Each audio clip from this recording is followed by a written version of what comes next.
My mom wanted to sell me off to some 60-year-old lady with HPV just to buy my brother a car. So I turned around and sold my morals for $5 million.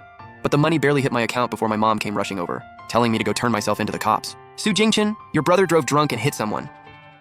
You owe me for giving birth to you. Get down to the station and take the blame for him. I lost control and slapped her. Are you serious? I didn't ask to be born. If you're so powerful, go put me back in the womb. The second the words left my mouth, I froze. My hands were shaking. I just hit my own mom. And I used to do everything she said. For my brother's car, she was gonna marry me off to some 60-year-old rich lady with HPV. And I didn't even complain. In my mind, she was my mother. If she wanted my life, I would have handed it over with both hands. If that rich old lady hadn't dropped dead before the wedding, I probably would have ended up with HIV and a 10-year sentence. Mom stood there frozen for a while before she snapped back. She wanted to call me out, but she needed something from me. So she swallowed her anger. Your brother's only 18. If he gets a criminal record, no decent girl will ever marry him. Can you really stand watching me suffer over this? Old me? I definitely couldn't stand it, but now I thought about it. I'm not the one making her suffer. Why should I feel sorry for her? I don't know why, but looking at those dull, cloudy eyes of hers just pissed me off. I couldn't help it. I slapped her again. Old woman, all you care about is your precious son. How come you never thought about me? If I had a record, no decent girl would marry me either. You animal, I'm your mother. How dare you hit me? So what? You think being my mom means something? Even if God herself showed up, I'd still swing. She was seething, chest heaving, hand shot up to point at me. I smacked it right back down. Starting today, we have zero relationship. Keep guilt-tripping me, keep telling me what to do. Don't blame me for dumping a bucket of sewage on you. Maybe I'd been too nice before. She thought I was a pushover she could squeeze whenever she wanted. Even as I tried to kick her out, she wasn't fazed. She just threw herself on the floor and started making a scene. I knew exactly what she was doing, trying to get the neighbors to come shame me. But I'd already sold my morals. I didn't give a damn what anyone thought. People started gathering. Didn't care. I walked straight to the bathroom, scooped up a ladle of sewage from the clogged toilet, and splashed it right in her face. Then I turned around and raised an eyebrow at the crowd. Anyone else want a taste? Everyone scrambled back inside their apartments. I looked down at her and gave her one cold warning. Come at me again, and you'll regret it before you even know what hit you. Maybe my eyes looked dead enough. I could literally see her pupils shake. She turned tail and bolted. Back in my room, I calmly dialed the plumber. He picked up and immediately had an attitude. Stop rushing me.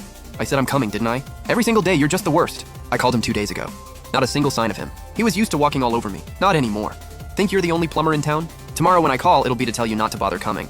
Please, man. I've got elderly parents and kids. The whole family depends on me.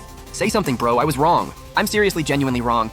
Ha, guilt trip again, huh? I rolled my eyes. Money's in my hands. I call who I want. You got zero say in that. And I hung up hard. Lying on my bed, I just thought, damn, that felt good. Nothing hits harder than destroying someone's hope. Bet the plumber's sitting there crying his eyes out right now. That guy cost me thousands every year just for drain cleaning. And most of the time it was the downstairs neighbor's fault. But old me, dumb me, paid for all of it anyway. I still don't know why.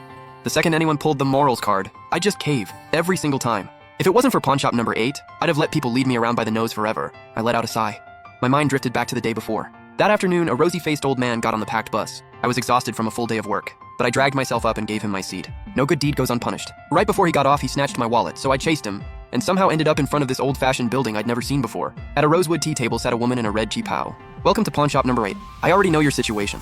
Being broke is your biggest problem right now. I can give you $5 million to fix that, but you have to pawn one of 3 things: your morals, your health, or your kindness.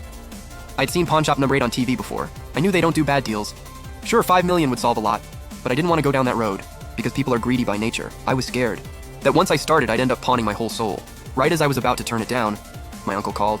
Turns out his grandson was sick and needed a liver transplant. I wanted to say no, but he hit me with the guilt trip, telling me to do it for my dead grandparents, to save his grandson's life. In that moment, I just felt so tired. If I was gonna be guilt-tripped by these people for the rest of my life, might as well go all in.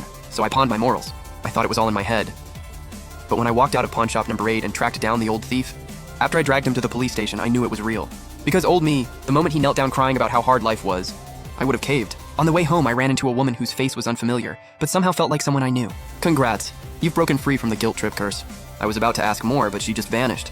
Still kinda zoned out, I heard a knock at my door. I recognized the voice. It was my cousin-in-law, Li Wenmei. She was a little different from the other relatives, not as bossy or entitled. Figured she meant no harm, so I let her in. She made some small talk first, then got to the point. Wanwan is sick. As his mom, it's breaking my heart. Jingchen, can you do me a favor? Oh right, the one who needs the liver transplant is her kid. So she wants my liver too? I didn't say anything. Just let her keep talking. The hospital has a donor liver, but it's way too expensive. Our family can't afford it. I've thought it over and over. You're the only one I can turn to. After everything I've done for you, just give Wanwan 3/4 of your liver. He's blood, just like you. The compatibility should be fine. Has she ever actually done anything for me? Honestly? Not really. She just never beat or yelled at me. And isn't that just the bare minimum? Then she kept going. Don't worry. The liver regenerates. It won't affect you long term, and I'll be grateful to you for the rest of my life. She made it sound so easy. If it's that simple, why doesn't she give her own liver? She doesn't want to go under the knife, but I should. Lucky for me, I have zero morals left, so I'm not playing along.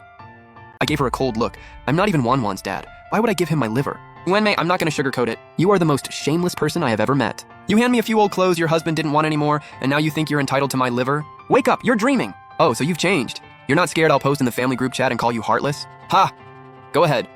I don't want the good person reputation anymore. Stop using those raggedy hand-me-downs to guilt trip me. It's not gonna work. If I remember right, you gave me 4 beat-up pieces of clothing and 3 pairs of old pants. I'll go on Wish right now and buy you brand new replacements. See how generous I am? New stuff, you could never. After that, I didn't care about the family thing anymore. I grabbed a broom and swept her right out the door. The second it closed, she dropped the act. Su Jingchen, you just wait! If you don't save my son, I'll have the whole family dragging your name through the mud. And she meant it. 5 minutes later, the one big happy family group chat lit up with her message. Going on about how good she'd been to me, and I wouldn't even donate a liver to her son. Said she was too kind, and people like me are ungrateful snakes who'll get what's coming to them. Her kind? That's the funniest joke I've ever heard. That group chat is full of clowns. As long as the stick isn't hitting them, they'll happily throw anyone else under the bus. Why make a big deal out of family stuff? It's just a liver. Just give some to Wanwan, not that serious. That was my third uncle talking. I couldn't help myself. If you think it's no big deal, then go cut out your own liver. You're old enough to stop guilt-tripping other people. Oh, and by the way, 3 years ago you got busted with a prostitute, and I'm the one who bailed you out. Might as well go nuclear. Not like things can get worse. So I aired everything I knew in that group chat. Cousin's a homewrecker. Other cousin's gay. I held nothing back. The chat blew up instantly. Everyone started sending 60-second voice messages. Safe to say they weren't wishing me well. I didn't need the headache, so I didn't even open them. Just kept typing in the chat. Li Yuanmei? Yeah, you too. I wasn't gonna make this ugly at first, but since you have zero shame, I don't owe you any either. Before I could even hit send, she was already calling me, begging me not to post it. Said there were elderly people in the group. Their hearts can't handle it. I typed back, not my problem. Didn't even let her finish. Hung up. Then I sent a video to the group chat. It was her, the night before her wedding, hooking up with some guy. That guy was a middle school classmate of mine, 3 years older than me. He used to send me this video all the time to flex, like it proved he was some kind of man. Because I was 23 and hadn't even held a girl's hand. Li Wanmei had no idea about it, until she borrowed my phone to make a call about a month ago and stumbled on it. She wanted it deleted, but every once in a while, that classmate would just send it again. She threatened to kill herself if I told anyone. I didn't want blood on my hands, so I kept quiet. Plus, I figured spreading something like this would trash the whole family's reputation. But I don't care about my own reputation anymore, so why protect hers? A minute later, the chat erupted. Watching all those holier-than-thou types call me out, I just smiled. Then I made sure to tag my poor cucked cousin. Hey man, that's rough, really rough. But right now's not the time to go after Yuanmei. You need to get a paternity test and find out if Wanwan is even your kid. If he's not yours, congratulations. You just saved yourself a massive medical bill. After I hit send on all that, I immediately left the group chat. Tonight, this so-called family is in for a bloodbath. My parents were in that group too, of course, but they were busy dealing with my brother's mess. No time to even notice. That night I slept like a baby. No more lying awake, worrying about how my parents would survive retirement or how to fix my deadbeat brother. No morals. Best decision I ever made. Next day was Saturday. I was planning to sleep in. But of course, someone had to ruin it. At 6 in the morning, knocking at my door. I looked through the peephole. It was my dad. I didn't want to open it, but he kept pounding louder and louder. Didn't want the neighbors complaining, so I opened up. He came in furious. You piece of trash! You're gonna get Lai Kai killed! Get to the police station right now and tell them you're the one who hit someone and ran last night. Su Lai Kai. That's my brother's name. Some fortune teller once said he'd be loaded one day, and that's exactly why my parents always played favorites. Looks like my dad still hadn't given up. What a joke. I took the fall once. Did he seriously think I'd do it again? I gave him a dead-eyed look and told him to stop yelling in my face. Step to me again and see what happens. I've got more tricks than you know. No wonder he was losing it. He went to slap me, but before his hand could land, he felt a sharp pain down below. Aren't you Lai Kai's dad? Why don't you go take the blame for him? When it comes down to it, you don't even love him that much. My poor little brother, he has no idea that his own father's love is just an act. Deep down, he can't stand you. He only loves the version of you that's supposed to get rich someday. What the hell are you saying? Keep talking and I'll rip your mouth off. Forget it. Today you're going whether you like it or not. You're my son. I gave you life. I tell you what to do. And you do it. End of story. He grabbed my arm to drag me out, like I was gonna let that happen. I grabbed a broom and went to town on him. If the drain wasn't already fixed, I swear I'd have given him the same sewage treatment as my mom. Years of drinking had turned him into a bag of bones. He was no match for me. Seeing it wasn't going his way, he just sat down at my doorstep and started wailing. How did I raise such an ungrateful son? They always say couples start to look alike after years together. Look at him throwing a tantrum on the floor. Spitting image of my mom. The hollering drew a crowd of neighbors. The nosy lady across the hall, biggest gossip on the floor, pointed right at my nose and said, "Thank God I'm not her son. If I had a kid like this, my retirement would be over." Then my dad started screaming again. Everyone take a good look at this animal. If any of you have daughters, do not let them marry him. The reason that nosy auntie was so worked up? Her son had been caught taking upskirt photos of girls, and one of them tracked her down. To protect her precious boy's reputation, she tried to pin it on me. But we're not family. She's never done anything for me.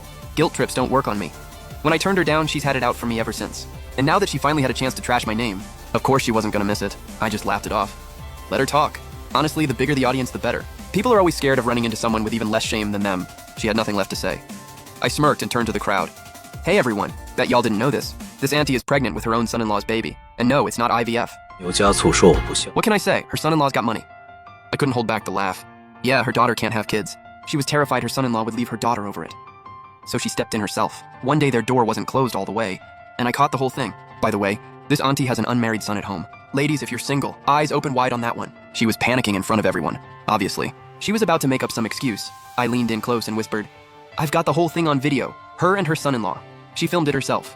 One more word out of you and it goes public. Get back in your apartment.